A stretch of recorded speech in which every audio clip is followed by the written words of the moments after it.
खुदावंद की शरीयत की फरमाबरदारी का कसद। ज़बूर 119 25 से 32 आयात। मेरी जान खाक में मिल गई, तो अपने कलाम के मुताबिक मुझे ज़िंदा कर। मैंने अपनी रवशों का इजहार किया और तूने मुझे जवाब दिया। मुझे अपने आइन की तालीम दे, अपने कवानीन की राह मुझे समझा दे, और मैं तेरे अजाइब पर ध्यान करूँगा। गम के मारे मेरी जान गुली जाती है। अपने कलाम के मुताबिक मुझे तक़वियत दे।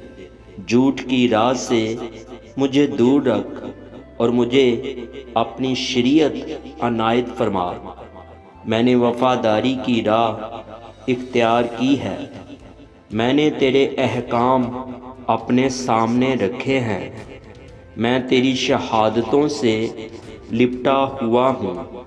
ऐ खुदावंद, मुझे शर्मिंदा ना होने दे। जब तू मेरा हौसला बढ़ाएगा तो मैं तेरे फरमान की राह में दौड़ूंगा।